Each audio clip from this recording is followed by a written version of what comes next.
You know, artificial intelligence isn't just something that's coming anymore. It's here, and it's being woven into the very fabric of our world.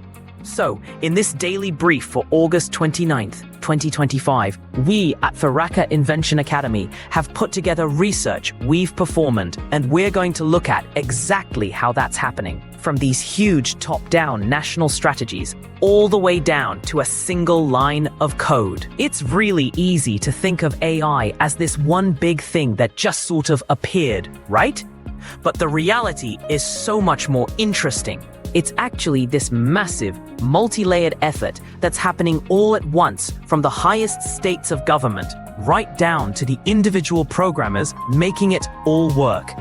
So, to really understand this rollout, we're going to look at 3 totally different levels. We'll start with that 30,000 feet view of national strategies. Then we'll zoom right into a college classroom. And finally, we'll get our hands dirty with the code that's building trust into these new systems. Okay, first up, the global playbook. All across the world, nations are actively crafting strategies, not just to adopt AI, but to get a real competitive edge. It's like a global chess game, and everyone's trying to prepare their people for a brand new reality. Let's take Zambia, for example. The key number you need to know there is 96%. That is their incredibly ambitious goal for national digital connectivity. And listen, it's not just some target on a piece of paper. They're backing it up by delivering thousands of new computers to schools and upgrading network sites. It's a foundational play, really building the infrastructure for the next generation of innovators. Meanwhile, South Korea is making a totally different kind of move. They're placing a massive strategic bet on R&D, and the number to watch there, 19.3%. That's a record-breaking increase in their spending, with a huge chunk of it earmarked specifically for AI to drive economic growth and solve some of their own domestic challenges. And what about the United States? Well, over there, the key number is 2. That's how many new major funding initiatives the National Science Foundation just launched. Their goal to embed AI education directly into the school system, starting from kindergarten all the way through 12th grade, building completely new career pathways from the ground up. What's so fascinating here is that whether it's infrastructure in Zambia, R&D in South Korea, or education in the US, the end goal is exactly the same. They're all trying to build a future-proof AI-ready workforce, and really to democratize access to this technology for everyone. So that leads to the next logical question, right? It's great that nations are writing these big-picture rules, but what does that actually look like on the ground? How does it really change the way a student learns day to day? Let's see how this all plays out in practice with a really cool case study. An AI tool called MathGPT.ai. It's nicknamed the cheat-proof tutor. This is where that highly policy gets very, very real. The true philosophy behind this thing is just brilliant. While most people are worried that AI is just going to help students cheat, this platform is engineered to do the exact opposite. It doesn't just hand over the answers. It actually forces the student to think. So how does it work? Well, it uses the classic Socratic method. A student asks for the answer, and the AI just says, nope.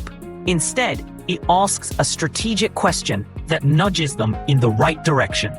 It guides the students step by step until they find the solution all on their own.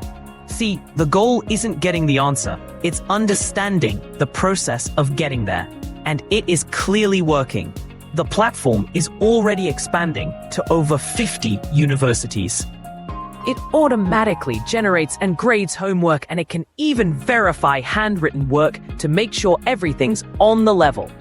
This kind of rapid growth shows there's a real demand out there for AI tools that enhance learning ethically.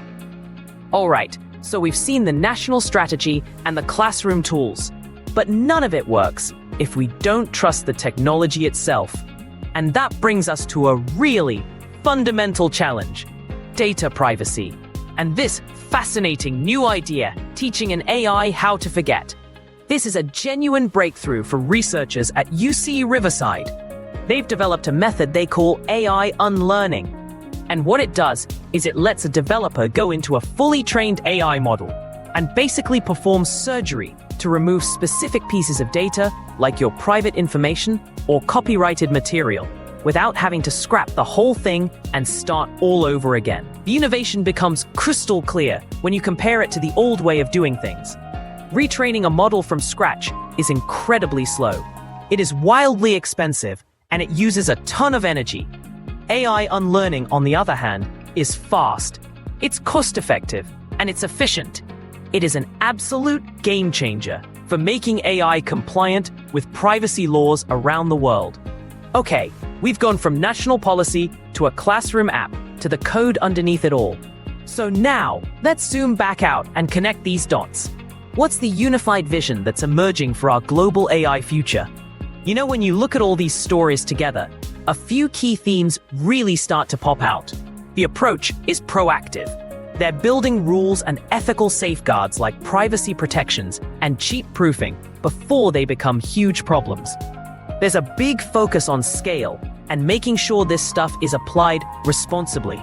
And most importantly, the ultimate goal isn't just about the tech itself. It's about empowering people and closing skill gaps. And that leaves us with one final, and I think, crucial question from Lusaka to Silicon Valley. The world is building an AI-ready future, piece by piece. The only question left is, how are we going to fit into it?